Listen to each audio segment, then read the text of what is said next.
Ladies and gentlemen, we are back in the Real Deal Talk studio. We have begun Epic 59 fighter interviews today.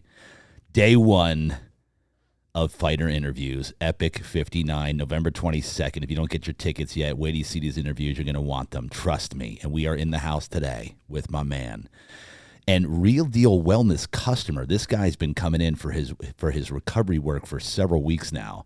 Ladies and gentlemen, welcome Cesar Nwokedi, a.k.a. the Black Primo. How you doing, brother? I'm doing great. How you doing? It's good to see you again. I see you almost every day in here. I did see you yesterday. In the Wellness Center. You did. How's your recovery going? It's been good. Feels good, right? Feels good. Nice. Okay, so let's get down here, dude. I know nothing about you other than the fact you come in the Wellness Center to get your recovery on. So let's get down. So when did you start fighting? At what age? Where did it begin? What did you start with? Boxing, jiu-jitsu? How did it start?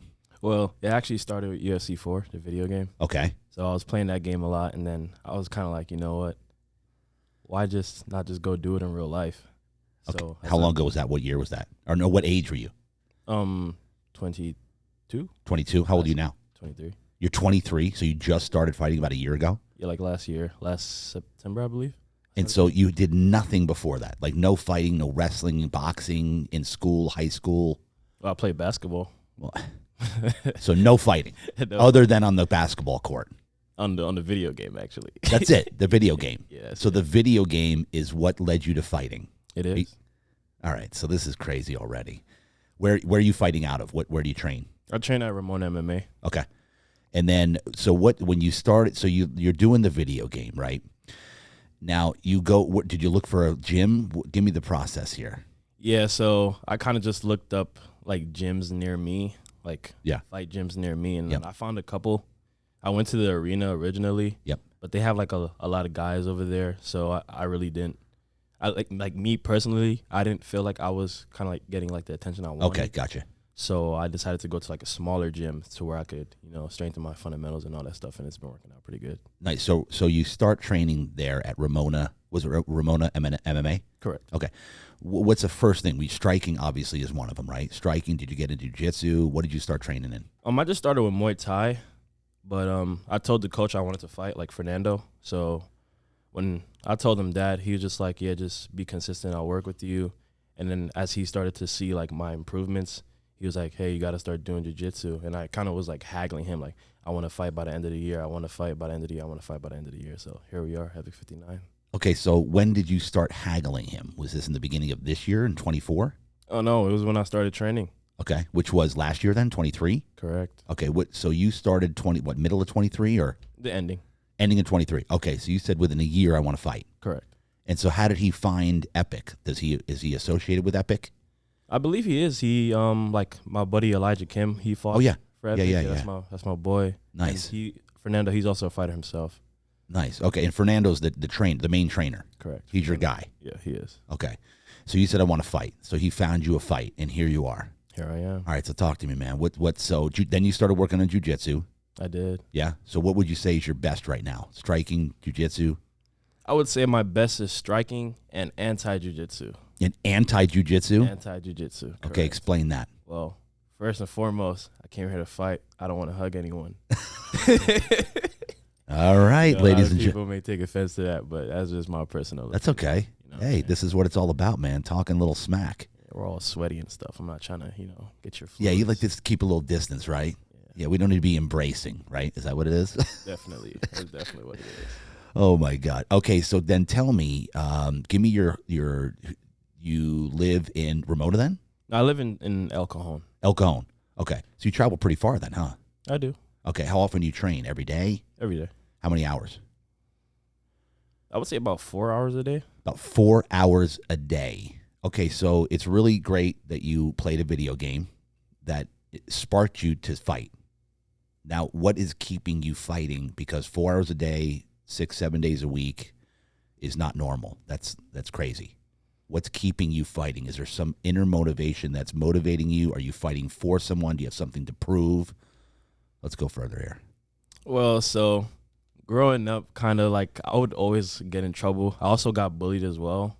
You did? Yeah, because I grew up in New York, So I was getting like beat up all the time, and then I started fighting back, and then I'm Nigerian, so I got in trouble for that. And yeah, so my parents kind of like when I was about like in like first grade, we went to Nigeria, and I just didn't come back. I was just over there by myself.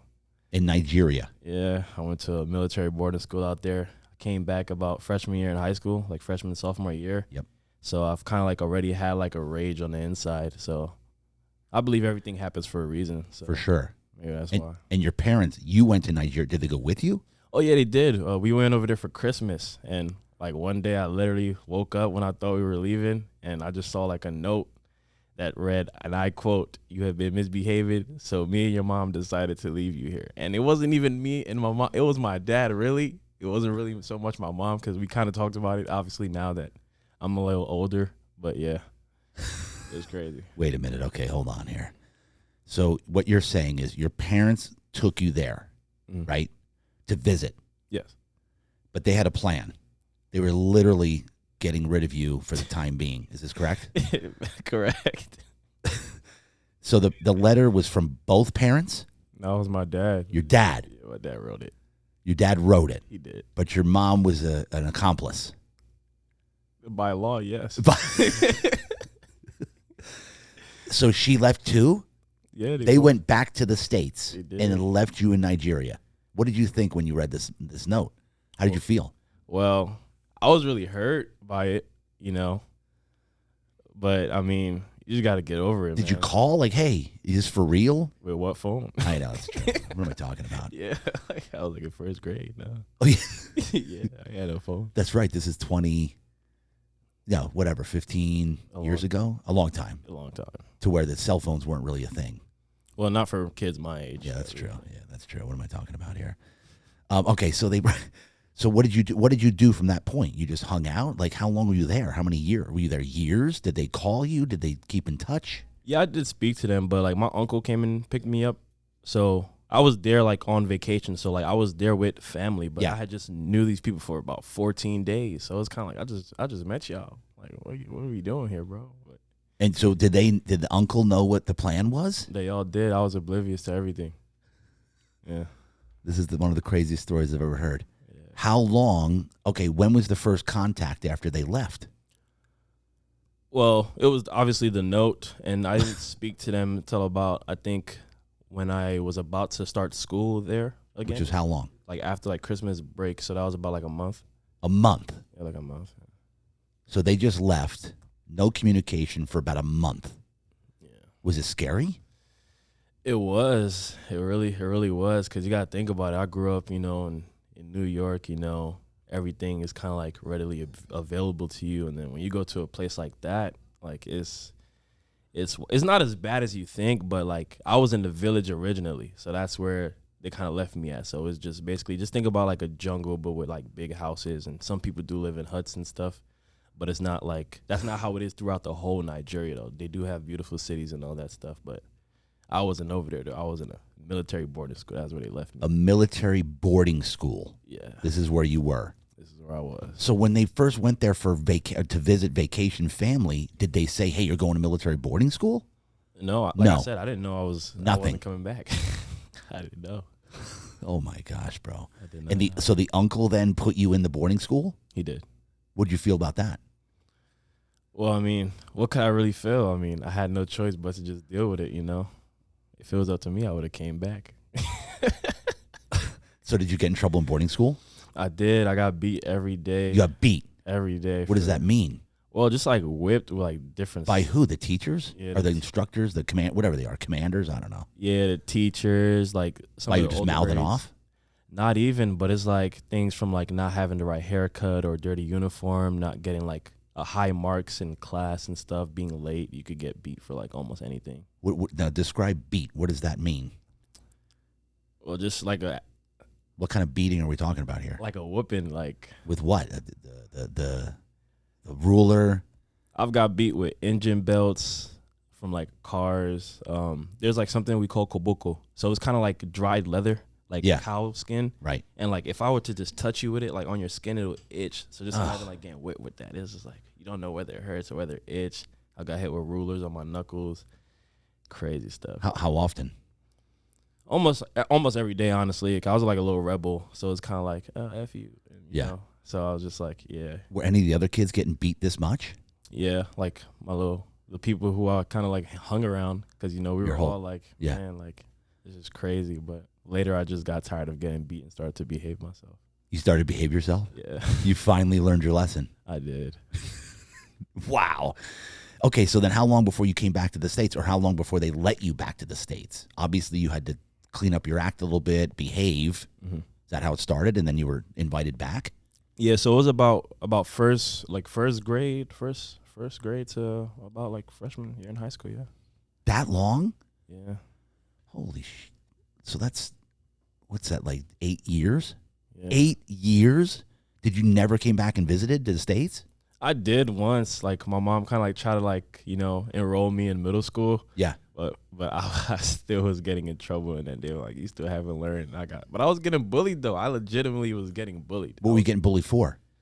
I don't even know. I was just getting jumped. Because, like, I kind of always had, like, a little authority problem. So it's like, I mean, if I feel like stuff doesn't make sense, I'll talk back. And then I'll get detention. And then I remember, like, I had threw an apple at this one kid's head because he kept looking at me. I was like, what you looking at? I threw an apple at his head, and then him and his little crew just started, like, beating me up, like, every day after that.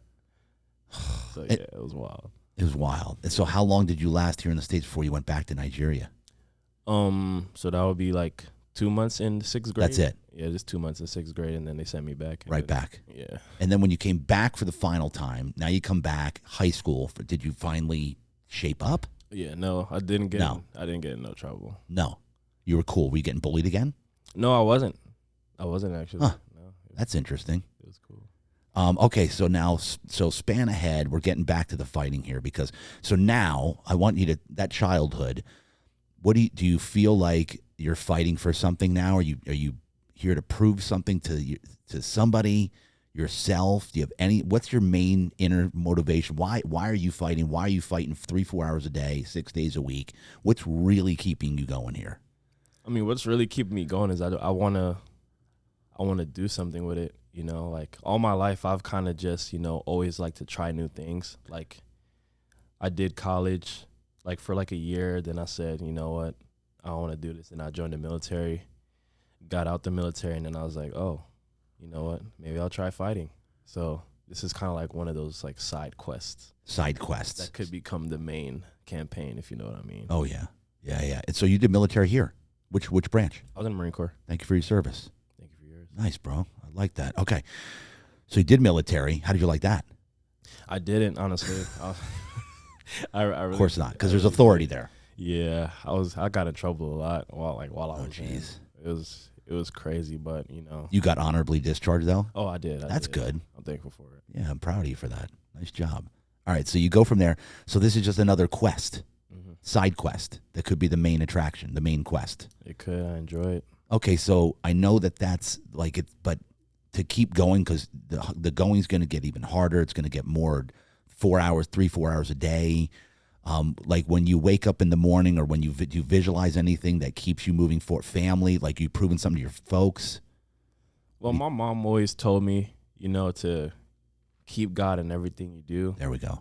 And, like, so I always, like, say, you know, prayers. And it's kind of like the way I got into it is kind of what makes me believe that this is something that I could actually do. Because, you know, just the way, you know, me coming here, you know, meeting the people that I've met, you know, I met you, Yep. you know, Jason. So it's kind of like, you know, maybe this is something I could do, but, you know, you only reap the fruits of your labor. So if you're not putting in the work, you know, putting in those hours, you really aren't going to do much because you didn't earn it. That's right. So this could be this is what God's calling to you right now. I believe so. This is what he's putting in your hand to see what you can do with it. And I always say this because a lot of people think they can just pray away stuff, but God, you got to give God something to work with, man.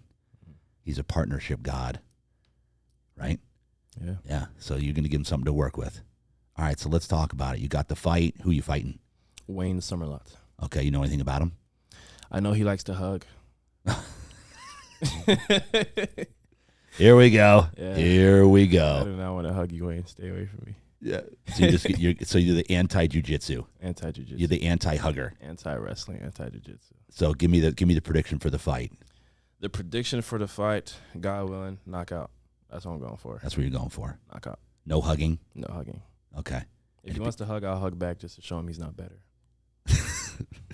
Oh, man, I love this. All right, my man, that's it. So you want to shout out anybody? Shout out whoever you want. Family, your trainer, who's in your corner, who couldn't you do this without? Let's do some shout outs before we end it up. Well, shout out to Kevin at Ramon MMA. You know, they took me in. They've been helping me a lot. Fernando Medina, his brother Manuel, John Kim, JD at Real Deal Wellness. Let's go. Jason Stewart, obviously, for the opportunity to fight for Epic. So, you know, and Wayne Summerlot for signing the contract. So, and Harvey for making a match. And Harvey, dude, I can't wait to watch you fight, bro. I'm gonna be ringside first row. Ladies and gentlemen, Real Deal Talk, Epic 59, November 22nd. Get your tickets. Come watch Cesar Nwokedi, the Black Primo, the anti-hugger. Go stand up for the knockout. Let's go. Real Deal Talk. That's a wrap. Let's go.